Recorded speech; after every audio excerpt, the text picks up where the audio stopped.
محترم ناظرین السلام علیکم۔ بسم اللہ الرحمن الرحیم۔ شروع اللہ کے نام سے جو بڑا مہربان نہایت کرم کرنے والا ہے۔ آج ہم سنیں گے باغات کے کنجوس مالکوں کا واقعہ۔ یہ داستان ہے پھلوں سے لدے ہوئے اس باغ کی جو آسمانی بجلی گرنے سے جل کر راکھ ہو گیا تھا، اور یہ باغ کے مالکوں کے لیے مکافات عمل تھا، کیونکہ ان لوگوں نے محتاجوں اور کمزور افراد کو ان کا حق دینے سے انکار کیا تھا۔ قرآن پاک کی سورہ قلم کی آیات نمبر 16 سے 37 میں اس واقعے کا ذکر ملتا ہے۔ قبل از اسلام کی بات ہے کہ سرزمین یمن میں شہر اسنسعات سے 24 میل کے فاصلے پر ایک دیہات سروان یا زوان موجود تھا۔ اس دیہات میں ایک خوبصورت پھلدار درختوں سے بھرا ہوا باغ تھا۔ اس باغ کا مالک ایک سخی اور خدا شناس شخص تھا۔ اب وہ ضرورت مندوں اور محتاجوں کا اس قدر خیال کرتا تھا کہ اس باغ سے اپنی ضرورت کے مطابق آمدن دیتا اور باقی مساکین فقراء میں تقسیم کر دیتا تھا۔ وہ لوگ ہمیشہ اسے اپنی دعاؤں میں یاد رکھتے۔ اس باغ کی آمدن سال بہ سال بڑھتی گئی۔ ضرورت مندوں نے یہ عادت بنا رکھی تھی کہ جب فصل اکٹھی کرنے کا موسم آتا تو اس میں جاتے تاکہ اس کے مالک سے اپنا حق وصول کریں۔ باغ کا مالک بھی راضی خوشی اور مسکراتے ہوئے چہرے کے ساتھ ان کے خالی ہاتھ بھر دیتا۔ یہ الہ شخص بعض اوقات مناسب وقت پر اپنے بچوں کو اپنے پاس اکٹھا کرتا، انہیں نصیحت کرتا اور انتہائی اچھی باتیں کہتا۔ خاص کر ضرورت مندوں میں زیادہ سفارش کرتا کہ رضائے خدا حاصل کرنے کے لیے ان کی طرف ضرور توجہ کرنا۔ وہ اس باغ کی آمدن سے ان کی ضرورت کے مطابق دیتا، یہاں تک کہ اس شخص نے اپنی عمر کے آخری حصے میں اپنی اولاد کو اپنی وصیت میں زیادہ تاکید کی، کہیں ایسا نہ ہو کہ آپ لوگ ضرورت مندوں کو محروم کریں۔ لیکن افسوس کہ ان کے پاس سننے والے کان ہی نہ تھے۔ غرور و تکبر اور غفلت نے باپ کی محبت آمیز نصیحتوں کو سننے اور ان پر عمل کرنے سے انہیں روکے رکھا۔ آخرکار اس مرد خدا کی آ گئی اور دنیا سے چل بچا۔ اب باغ اس کے بیٹوں کے ہاتھوں میں آ گیا۔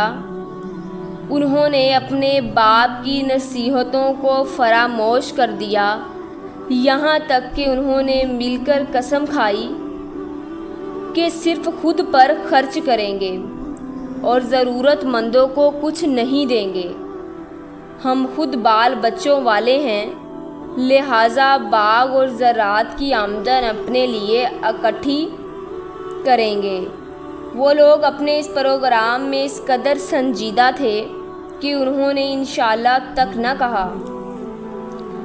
جب فصل اکٹھی کرنے کا موسم آیا تو انہوں نے باہم مل کر ارادہ کیا کہ کل صبح سویرے غریبوں کی نظروں سے بچتے بچاتے باغ کے پھل توڑ کر لے آئیں گے۔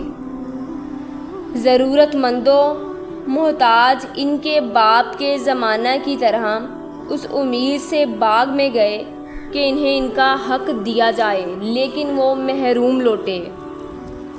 اللہ تعالیٰ نے ان کنجوس مغرور دنیا پرست مالکان باغ پر غضب ڈھایا۔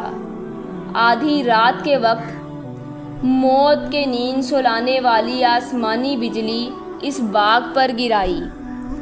اس نے سرسبز باغ کو جلا کر سیاہ رات کی مانند کر دیا، اور اس باغ میں راکھ کے علاوہ کوئی چیز باقی نہ رہی۔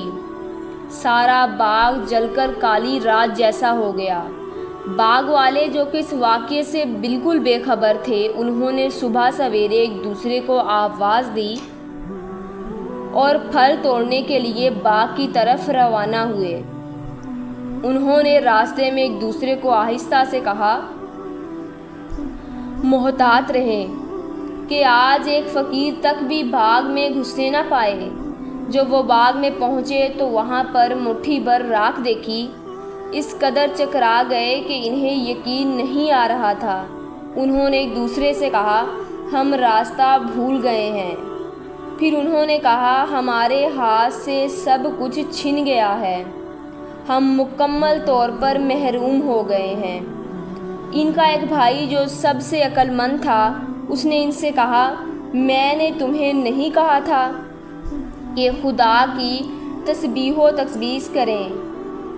اب جب ان کے غبارے سے غرور و تکبر کی ہوا نکل چکی تھی، خدا کی تسبیح کرنے میں لگ گئے، اپنے آپ کو ظلم و خطا کار کہنے لگے اور ایک دوسرے کو سرزنش کرتے ہوئے فریاد کرنے لگے کہ ہائے ہمارے اوپر افسوس کہ ہم ظالم ہو گئے تھے۔ آخر کار وہ ہیلہ فریب کی وجہ سے کیسر کردار تک پہنچے اور اپنے کیے پر سخت پچھتانے لگے۔ لیکن اس نگہبانی عذاب نے ان باغ والوں کو اس قدر ہلا کر رکھ دیا کہ انہوں نے اس سے درس عبرت لیا، خاص کر اپنے ایک بھائی جو باقی تمام سے زیادہ عقل مند تھا۔ اسے نصیحت سے وہ خواب غفلت سے بیدار ہوئے اور توبہ کر لی۔ انہوں نے اپنے دل خدا سے وابستہ کرتے ہوئے کہا، امید ہے کہ خداوند عالم ہمیں اس سے بہتر باغ عطا کرے گا۔ عبداللہ بن مسعود رضی اللہ تعالیٰ عنہ سے نقل ہوا ہے کہ جب انہوں نے حقیقی توبہ کر لی تو اللہ تعالیٰ نے ان کی صداقت کو جانتے ہوئے انہیں سرسبز و شاداب باغ عطا کیا۔ اس کے درخت اچھی نسل کے پھلوں سے بھرے ہوئے تھے، خاص کر اس میں انگور کے گوشے اس قدر بڑے تھے کہ آج تک ان کے مانند کسی نے نہیں دیکھے تھے۔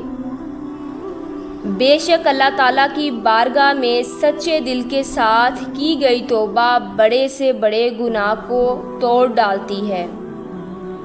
اللہ تعالیٰ ہمیں گناہوں سے بچنے اور نیک اعمال بجا لانے کی توفیق عطا فرمائے، آمین۔ امید کرتے ہیں آپ کو ہماری آج کی ویڈیو اچھی لگی ہوگی۔ ایسی مزید ویڈیوز دیکھنے کے لیے ہمارے چینل کو سبسکرائب کریں، لائک اور کامنٹس کریں۔